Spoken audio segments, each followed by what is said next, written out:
Você aí sintonizado com a gente, seja muito bem-vindo ao 28º episódio da Rádio Piquete, a crítica do jornalismo político.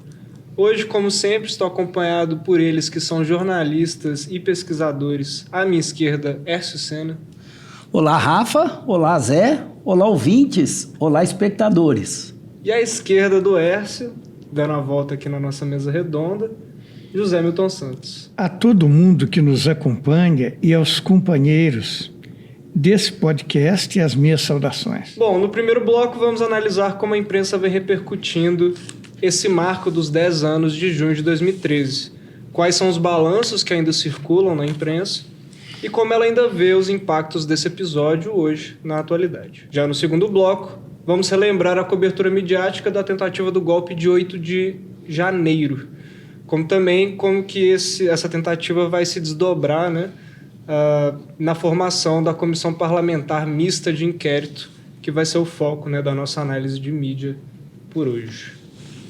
Mas fica com a gente até o final para a recomendação de produtos culturais, midiáticos, no Momento Panfletagem, que lá, bom, hoje a gente tem até surpresas, né? Não só nós três vamos fazer indicações, mas a participação de vocês vai ser respaldada aqui hoje, né, pelas redes sociais, outros produtos que vocês vêm indicando para a gente. 10 anos das jornadas de junho de 2013, então, Hércio. Grande momento histórico aí, né, da política nacional. Vamos, como sempre, contextualizar primeiro. O que foi esse episódio? Dá para chamar de episódio, né? Um processo, talvez. O que foi essas jornadas de junho de 2013? Bom, primeiro, não dá para falar das jornadas de 2013, de junho de 2013, sem correr algum tipo de risco, no sentido de que existe um extenso material sobre isso. Não existe ainda assim, uma visão mais conclusiva e uníssona desse processo. São muitas interpretações, muitos trabalhos respeitáveis de pesquisa em torno de junho de 2013. E o que a gente vai fazer aqui é conversar hoje um pouco em torno daquilo que é o nosso objeto principal, né? Que é como que a mídia aborda isso. Então, junho de 2013 foi uma série de mobilizações sociais que aconteceram no nosso país, chegou a contar com 90% do apoio da população brasileira. O protesto começa contra o aumento das tarifas de transporte em São Paulo, pelo movimento Passe Livre, o MPL, e essas manifestações elas vão num crescente quando ocorre uma violência policial intensa, reprimindo as manifestações, os protestos, elas vão ganhando mais corpo e outras reivindicações também vão sendo incorporadas nesses movimentos, como a melhoria dos serviços públicos em saúde, em educação. Havia ali uma das coisas importantes das manifestações de 2013 no seu início, uma crítica também ao poder dos oligopólios de comunicação e a hegemonia e a dominação desses oligopólios também. E também havia uma crítica aos partidos e à democracia representativa. Reivindicava-se a tarifa zero e também houve uma introdução de outras pautas nesses movimentos na medida que eles foram ganhando grande proporção, como a questão dos gastos com os mega-eventos, com a Copa do Mundo. Mas havia também propostas que tinham uma inspiração mais popular, que além dessas, né, da melhoria geral dos serviços públicos, do passe livre, havia também uma crítica grande ao projeto que ficou conhecido como a cura gay, que autorizava uma série de terapias com o objetivo de auxiliar a mudança de orientação sexual, e também estimulava-se a bandeira contra a corrupção, principalmente a partir do momento em que esses movimentos ganharam muita representatividade e passaram a ser apoiados pela maioria da população brasileira. O que eles trouxeram de novidade em torno de métodos e táticas eram protestos de massa muito significativos, assembleias muito grandes, assembleias populares, e também uma outra forma de dirigir essas assembleias. Eu tive a oportunidade de participar de várias dessas manifestações, fui em algumas dessas assembleias, eram intervenções muito curtas, às vezes até intervenções de 1 minuto, as pessoas se manifestavam estralando os dedos, né? Enfim, era uma outra estética também de conduzir esses movimentos, sem a proeminência de uma única liderança, sem uma liderança política partidária. E houve também uma reação mais violenta de parcela desses grupos que faziam parte dessas manifestações, com destaque aí para os Black Blocs, que era um grupo de inspiração anarquista que também atuou destruindo ou depredando aquilo que eram os símbolos do capitalismo. Então, nesse sentido, foram depredadas agências bancárias, locadoras de automóveis, grandes lojas, né? Próprios carros pertencentes a alguns meios de comunicação. Então, nesse sentido, não se pode dizer que a inspiração inicial também do movimento fosse uma inspiração de direita, porque senão também ele não seria portador dessas reivindicações. Eles tiveram, inclusive, como consequência direta, né, dessas mobilizações, o cancelamento do aumento das tarifas de transporte em várias cidades em que ocorreu esse aumento. Houve uma medida do governo federal garantindo que parte dos royalties de petróleo seriam destinados para a saúde e para a educação, e essas conquistas que o movimento teve, elas estavam no campo das bandeiras democráticas que o movimento trazia. Mas, evidentemente, a apropriação desse movimento posterior mostrou que também a direita, e talvez até ela tenha faturado mais do que o campo popular e o campo da esquerda com aquilo que foram os protestos de junho de 2013. O professor Mauriase até faz um comentário bem interessante numa live da TV Boitempo sobre, comentando sobre essa diversidade de análises, de balanços que a gente tem sobre o episódio, como que tanto quem ama Junho de 2013 quanto quem odeia Junho de 2013 tem, consequentemente, né, um vício de análise muito grande, porque acabou que esse movimento, por exemplo, que é muito parecido talvez com o próprio Maio de 68, né, de testar e propor novas formas organizativas de mobilização mais horizontais, né, com a perca desse protagonismo dos partidos, dos sindicatos. Junho de 2013 não levou, né, o Brasil a consolidar nenhuma forma como essa, né, formas diferentes. Ainda são os partidos, os sindicatos, as entidades mais tradicionais proeminentes no campo político.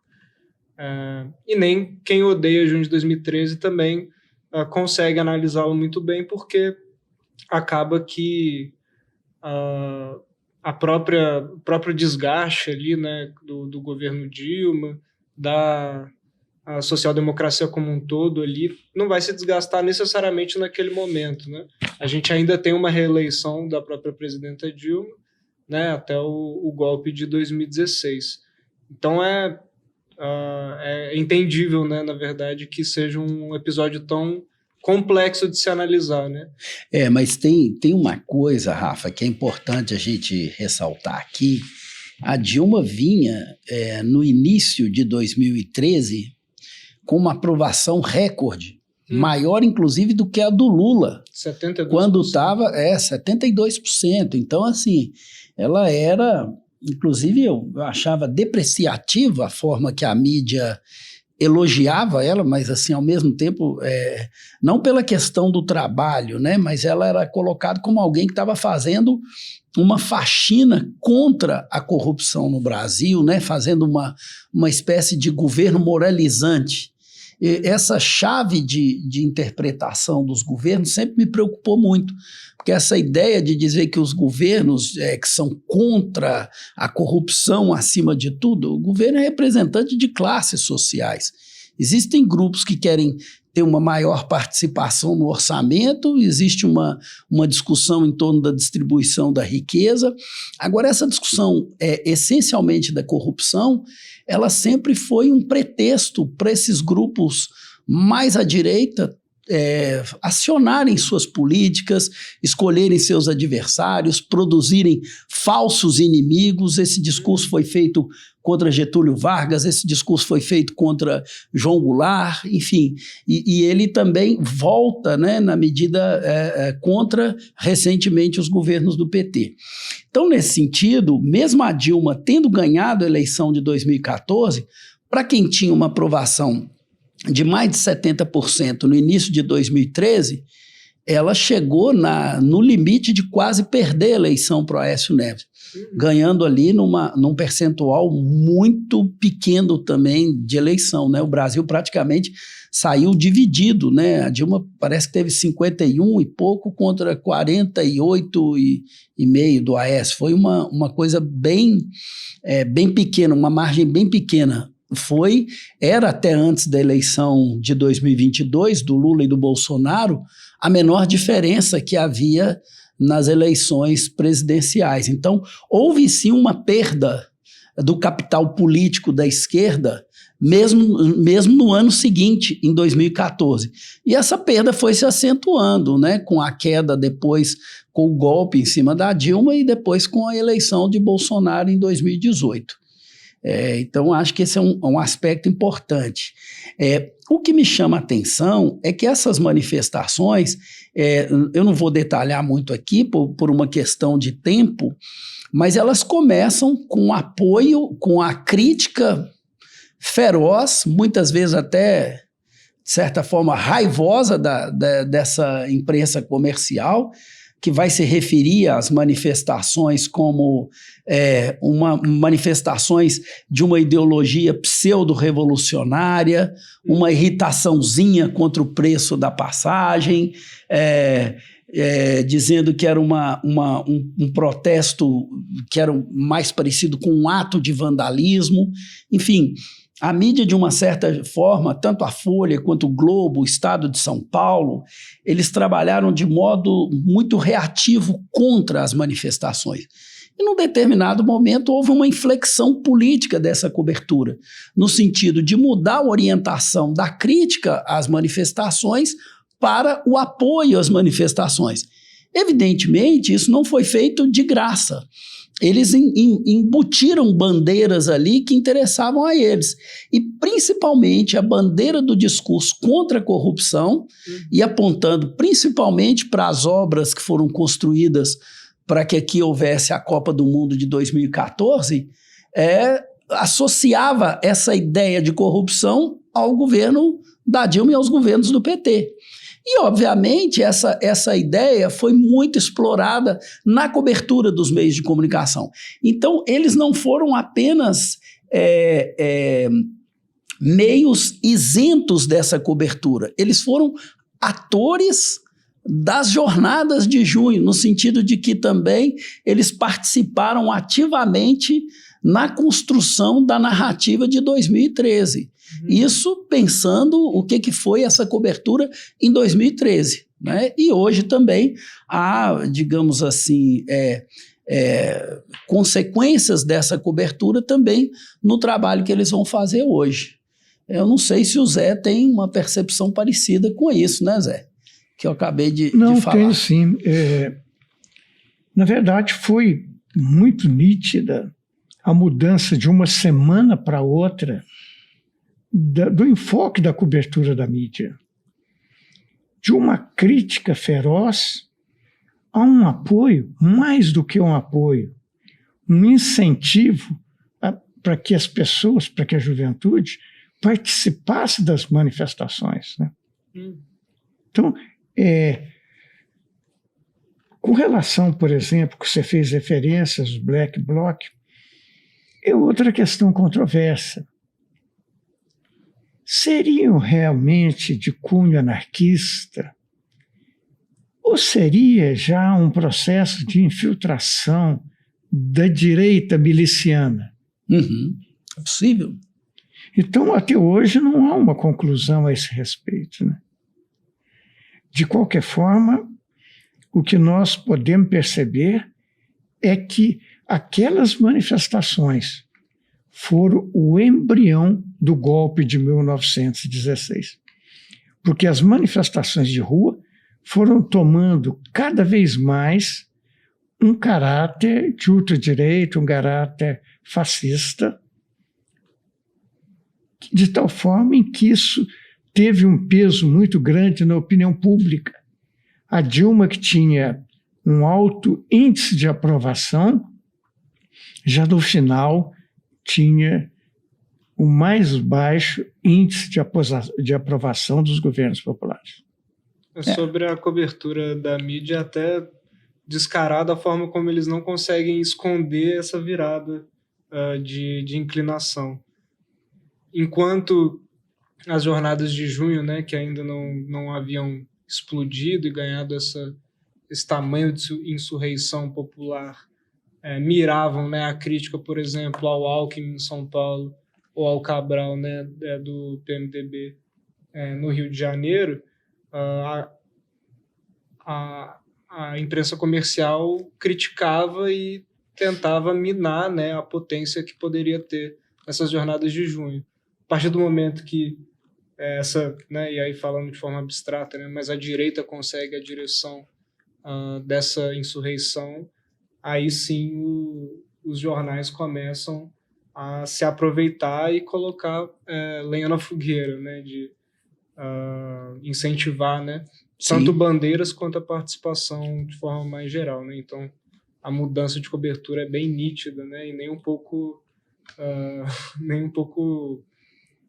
escondida, assim, né, por assim dizer. Rafael, um sintoma dessa mudança de posição da mídia foram as crônicas do Arnaldo Jabbour. Numa sexta-feira, ele fez uma crítica radical e, como era de seu estilo, raivosa contra as manifestações. Na segunda-feira seguinte, ele já estava pedindo apoio a elas. Sim, exatamente. O que eu observei também, meus colegas, né, Zé e Rafa, nesse processo, nessa intensa avaliação da repercussão que a gente fez, é que 10 anos depois, a mídia ela retoma a discussão de 2003, porém sem se colocar como ator desse processo. Então, a Folha de São Paulo, por exemplo, ela vai republicar imagens, fotos, vai convidar especialistas para falar sobre o tema no jornal, vai fazer uma série de 4 grandes reportagens sobre esse processo, né? Sobre junho de 2013. O Bruno Bogossian vai fazer um artigo muito interessante, em que, corroborando com a ideia que o Zé falou aí, né? Ele vai dizer o seguinte: o Centrão sobreviveu à nova política, dobrando a aposta na velha política. Ou seja, né, o Centrão ele continua mais fortalecido do que nunca depois de junho de 2013. Né? Se a questão da corrupção é que estava no centro, a corrupção e a chantagem política é o que ainda prospera. Foi no governo Temer, foi no governo Bolsonaro, e o governo Lula vem medindo força aí com essas forças reacionárias e conservadoras do Congresso. A Flávia Pellegrino, em artigo, vai falar das contradições, mas ao mesmo tempo vai falar de um ciclo de politização e empoderamento da política. O Matheus Tupina vai falar do descontentamento com o serviço de transporte, do número de mortos e feridos nesse momento, né, de junho de 2013.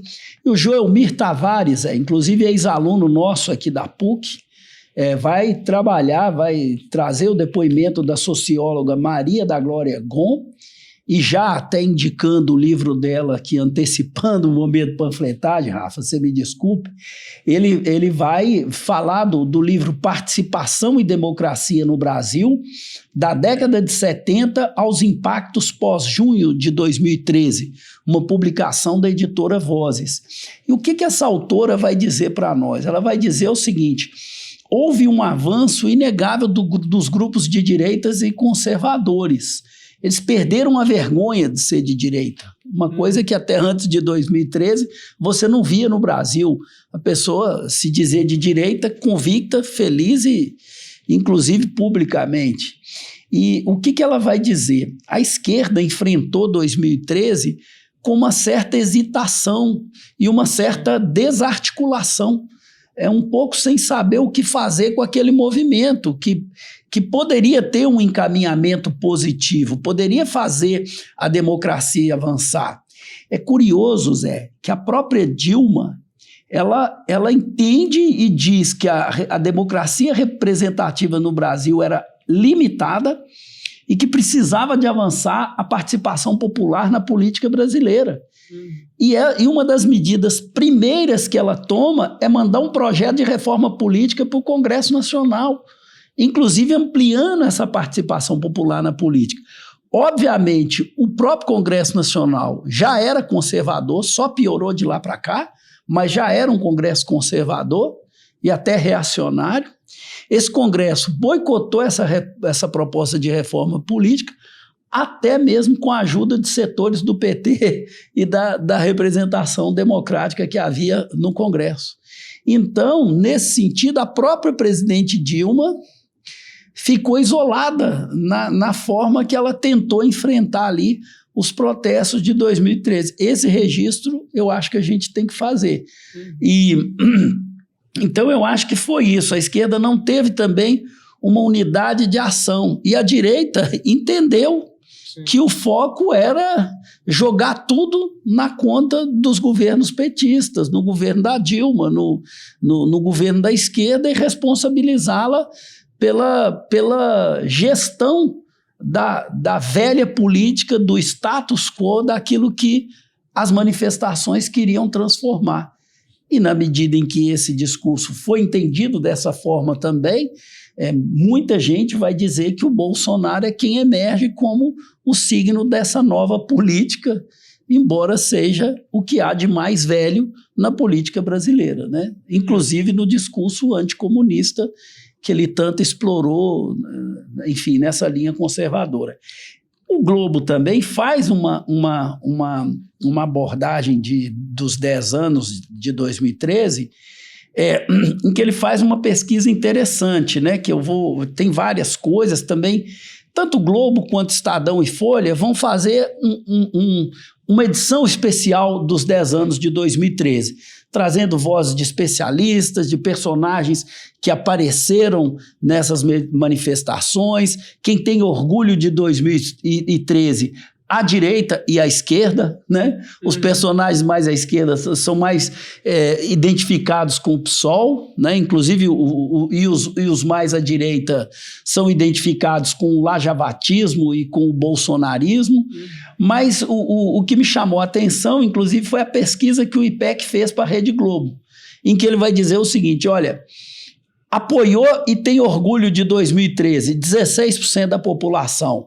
Apoiou e se arrepende de 2013, 4%. Não apoiou e se arrepende, 7%.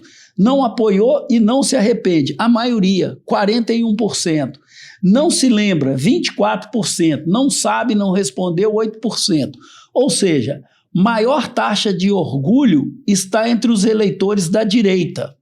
Os bolsonaristas sentem mais orgulho de 2013 e representam 21% dos que votaram em Bolsonaro. Entendem que o movimento foi positivo, contra 16% que entende que o movimento foi positivo, porém votaram no Lula. Então, 24, 21 para o Bolsonaro, 16 para os lulistas.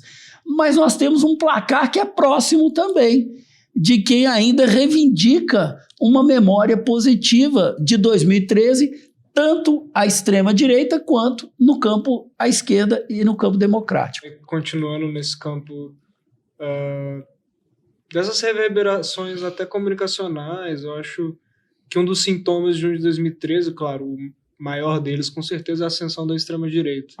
Mas também existe o sintoma dessa, né, como você comentou, um dos artigos fala sobre essa maior politização que existe, né, no Brasil após esse episódio, é também por parte dessa repaginação, ou pelo menos ainda não num estágio muito forte, né, em termos de correlação de força, mas pelo menos já aparece mais esses criadores de conteúdo da própria esquerda radical, né? Tanto os partidos, os coletivos, essas figuras voltaram a aparecer mais depois de junho de 2013, né? Então, de todo jeito, o sintoma vai de um lado e para o outro, né? Claro que a ascensão da extrema-direita é muito mais inegável, que é bem mais forte, né? Mas são sintomas para todos os lados. Eles falam até de um certo fenômeno da digitalização da política. Sim. Não há mais uma forma de fazer política hoje que não passe por essa exploração dessa arena das redes digitais. Só para fechar aqui a minha participação nesse debate, eu gostaria de só apresentar uma breve síntese do que eu observei nessa cobertura sobre 2013. Há um material extenso e difícil de ser analisado, isso é importante que se diga. Inclusive, eu quero prometer aqui que a Rádio Piquete vai fazer outras explorações de 2013, talvez no 2013 em diálogo. Eu acho que a gente precisa de trazer mais esse tema. Evidente que um podcast do nosso porte não vai dar conta de esgotar tanta riqueza analítica que tem em torno desse acontecimento. Essa cobertura traz nuances, tentando abarcar visões diferentes sobre o acontecimento. Nesse sentido, temos uma cobertura positiva dos grandes jornais. Obviamente, não narra a participação dos meios de comunicação no processo e, obviamente, na sua inflexão durante a cobertura dos episódios no próprio ano de 2013. Quando pode, afirma as inconclusões de 2013 na crítica geral dos governos e a política, sem mencionar os agentes econômicos burgueses como alvos dessas manifestações. E eles foram alvos dessas manifestações. Mas isso fica subsumido na leitura que os jornais, na recuperação e na memória que os jornais constroem. Claro, ela pode aparecer num dos analistas convidados, mas é num texto mais denso, não propagandístico e não fruto da posição do jornal que está ali, né? E eu entendo que o gesto isento da cobertura, neste momento, não na época, é manter as mãos livres para atacar qualquer um que se insurja contra os interesses que essa grande mídia comercial representa. Então, seriam essas observações que eu traria depois dessa intensa análise, mas certamente incompleta, que eu fiz da cobertura aí dos episódios de 2013. Ainda temos muito chão para percorrer e questões para explorar em torno desse importante acontecimento político. E que envolve a mídia de uma maneira visceral. Esse elemento é essencial, né? A mídia faz nessa tentativa de cobertura isenta, mas se colocando numa torre de marfim que ela não participa do jogo, nem ela nem seus financiadores, fica tranquilo construir essa narrativa, né? Algum último comentário, Zé? Não, eu acho que, obviamente, o assunto não se esgota, né? Mas nós teremos a oportunidade, como o Écio já disse, de retomar esse tema e explorar outros aspectos. Perfeito. Bom, nesse segundo momento ainda vamos continuar num tema também controverso, né? Outro episódio, dessa vez um pouco mais recente, que é o golpe, ou tentativa de golpe, do dia 8 de janeiro desse ano, e também, principalmente, esse momento em que se forma a CPMI. Zé, vamos contextualizar, igual a gente fez com o junho de 2013. Como é que foi essa preparação, essa tentativa de golpe do 8 de janeiro, e como é que foi essa cobertura inicial da imprensa sobre o acontecimento? Falar da preparação do golpe, né, a gente tem que estabelecer alguns parâmetros. O governo do Bolsonaro foi todo ele voltado para a preparação do golpe. Mas nós temos uma preparação mais imediata, revelada agora pelos depoimentos na CPMI do Congresso e na CPI da Câmara Distrital de Brasília. Uhum. Nós temos o seguinte, pegando apenas o certo cronograma das preparações mais imediatas. No dia 30 de novembro, além, obviamente, da eleição do Lula, nós vamos ter uma intervenção da Polícia Rodoviária Federal, principalmente no Nordeste, né, impedindo que milhares, quiçá milhões de eleitores, principalmente favoráveis a Lula, onde o Lula teve maior percentual, pudessem participar da votação. Inclusive, hoje, houve o depoimento na CPMI do ex-diretor da Polícia Rodoviária Federal na época. Então, no dia 30, nós temos essas duas coisas, a eleição do Lula e as blitz da Polícia Rodoviária Federal. Já no dia 31, os caminhoneiros começam a fechar as estradas, sem nenhuma ação repressiva da Polícia Rodoviária Federal, cujo diretor afirmou na época que não tinha contingente suficiente para fazê-lo.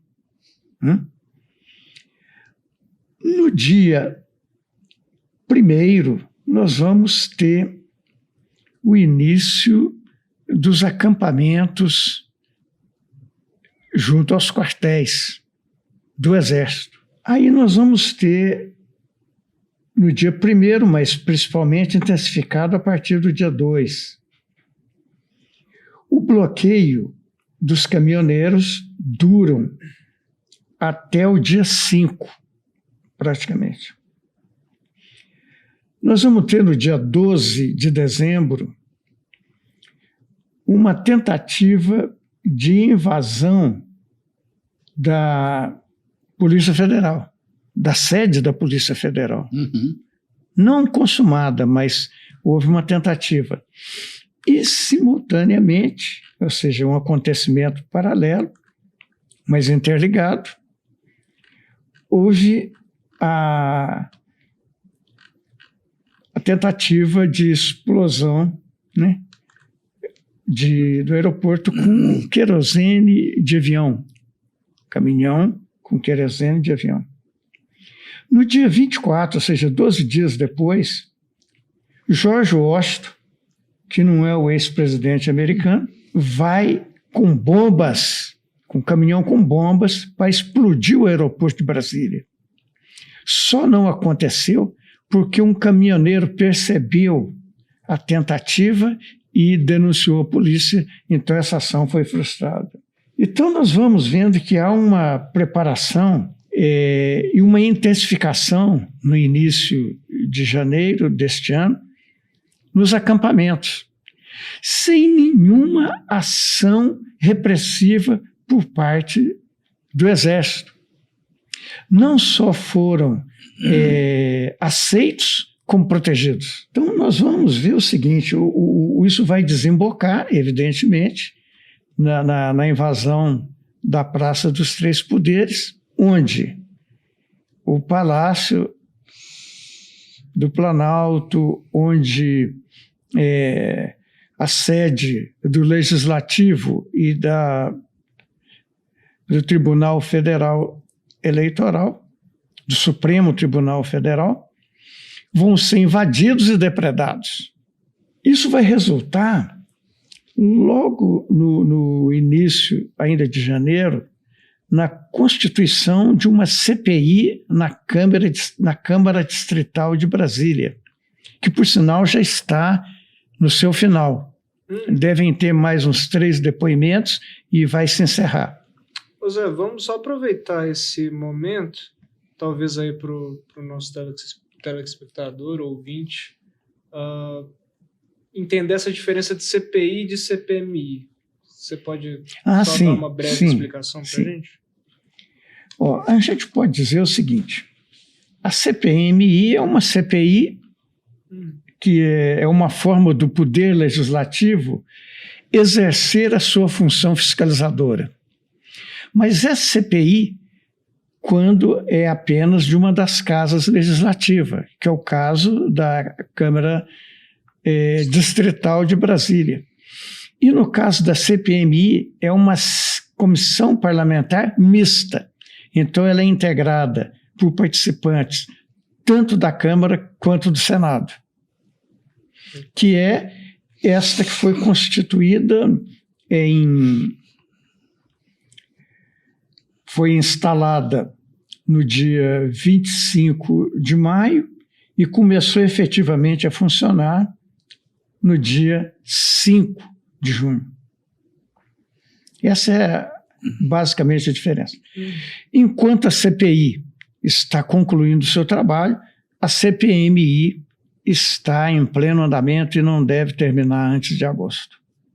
Sendo que as comissões parlamentares não paralisam as suas atividades durante o recesso parlamentar.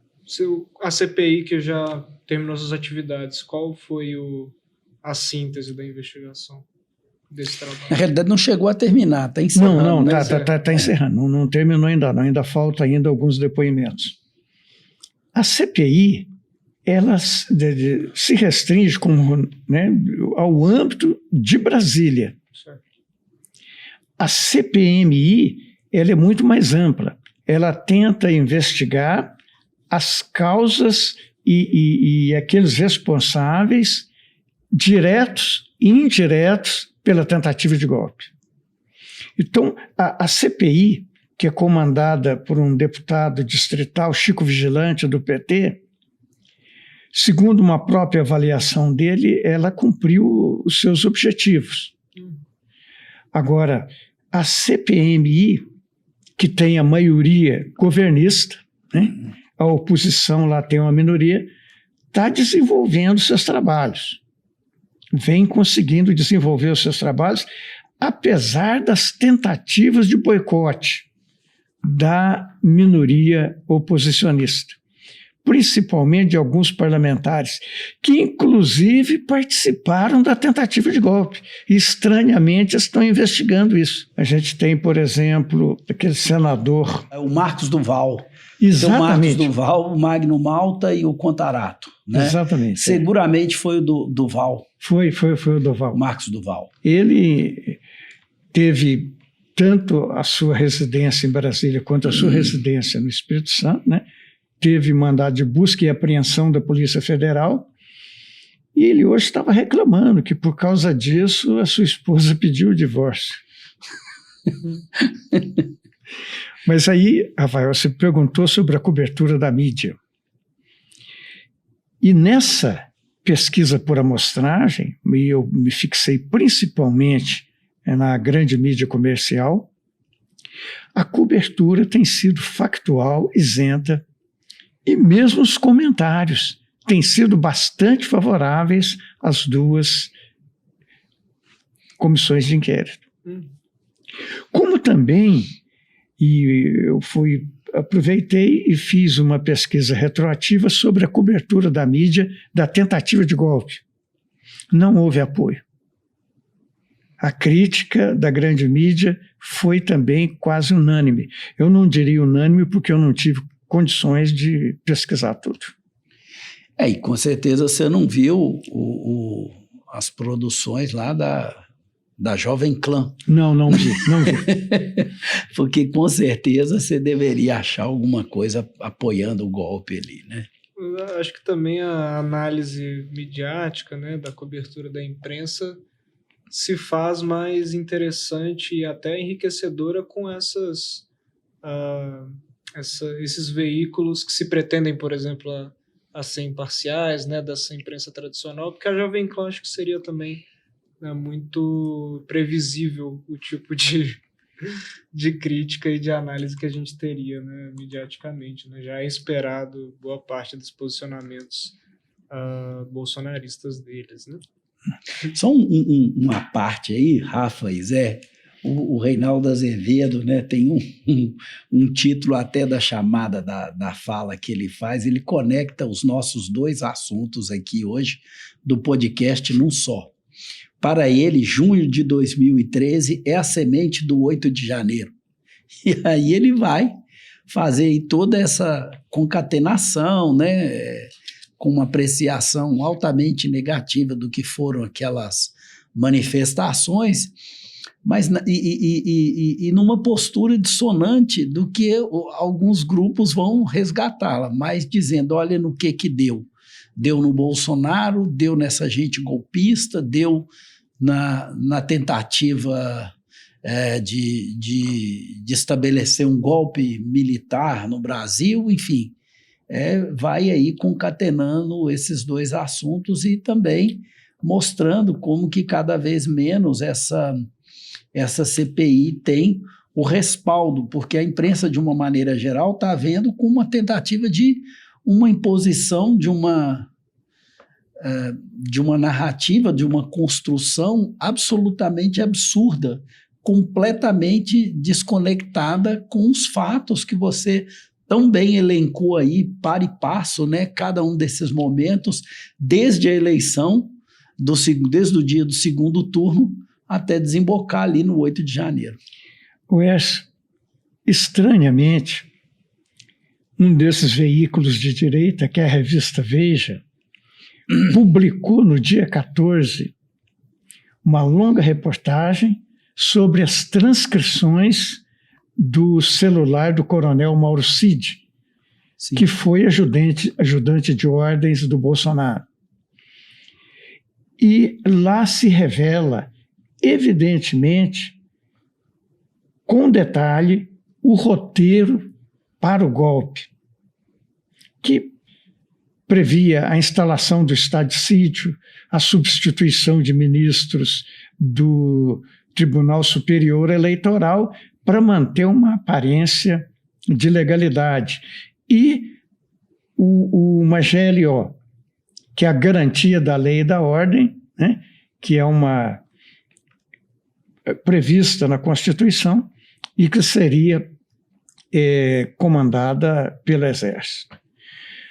Agora, a gente tem uma outra revelação, é que o subadido militar, coronel Jean Lawande, que já está nos Estados Unidos, subadido militar do Brasil nos Estados Unidos, ele foi, obviamente, nomeado pelo Bolsonaro, mas o ato de nomeação ainda não tinha sido feito, porque é feito pelo Exército. Imediatamente após a publicação da Veja, o presidente Lula reuniu-se com o ministro da Defesa e com o comandante do Exército e mandou sustar a nomeação e determinou a volta do coronel Lawande ao Brasil. Perfeito. Onde ele deve responder, primeiramente, perante o Exército, porque ele transgrediu normas militares, e isso fica afeito ao Tribunal Superior Militar, mas também ele deve ser convocado, aliás, a CPI, lá vários membros da CPI, disseram que assim que ele chegar ele vai ser convocado a depor, como também ele vai certamente ser processado pelo Supremo Tribunal Federal no processo da preparação do golpe. Perfeito. Comentários finais aí sobre a CPI e a CPMI do 8 de janeiro? Não, parece que propositadamente a CPMI não está querendo acelerar o seu trabalho. Os depoimentos têm sido, né, assim, pausados e parece que eles pretendem estender, obviamente vai se estender isso até setembro, até agosto com certeza, ou talvez até setembro. Então, está um processo em andamento. A cobertura da mídia tem sido boa e fiel, porque eles estão trabalhando principalmente com o material produzido pela TV Brasil, que é a TV oficial do governo federal. Bom, antes do encerramento, atenção então para o momento panfletagem. Ao fim de cada programa, a gente divulga ações políticas, produtos culturais, midiáticos, tudo aquilo que pode nos ajudar, né, a ter cada vez mais uma análise de mídia mais precisa, mais objetiva, mais complexa, né? Hoje a gente teve 2 assuntos muito complexos e, dentro do possível, a gente conseguiu, né, fazer uma boa pesquisa, e tudo isso por causa dessas indicações também, né? Não é só o jornal ali, o produto em si que a gente bate o olho e consegue analisar, né? Precisa de um tanto de produtos por fora para que a gente consiga achar essas chaves de leitura, né, etc. Então, vamos nessa. Alguém quer começar? Uai, eu queria falar de 2 indicações. Primeiro, reiterar que eu fiz durante a minha fala aqui do livro Participação e Democracia no Brasil, da década de 1960 aos impactos pós-junho de 2013, da editora Vozes, da autora Maria da Glória Gon, que é uma pesquisadora da Universidade de Campinas, agora não sei se é de Campinas ou de São Paulo, me perdoe, mas Maria da Glória Gon, Participação e Democracia no Brasil, da década de 60 aos impactos pós-junho de 2013, editora Voz. Com essa indicação, ninguém erra. E a outra indicação é que dia 24 desse mês terá a festa de São João pelo Brasil inteiro. E eu considero uma das festas mais bonitas e imperdíveis. Portanto, qualquer um que estiver no Brasil, procure na sua cidade ou próximo dela uma belíssima festa de São João para tomar um quentão e, enfim, viver uma experiência cultural da nossa farta e rica cultura brasileira. Boa indicação da festa junina, hein? Essa acho que eu não teria lembrado se eu não tivesse feito. E é sábado, né? Dia Perfeito. de São João, no sábado, é coisa mais do que perfeita. Beleza. Bom, eu tenho algumas indicações também. A primeira é que, antes de vir para cá, eu assisti uma live muito boa sobre junho de 2013 na TV Boitempo com Jones Manuel e o Mauriase. Eles estão fazendo várias lives, né, produtos no geral, para comemorar, talvez seja uma palavra errada, né, mas discutir esse marco de 10 anos de junho de 2013. Então, no canal da TV Boitempo com certeza tem muita coisa.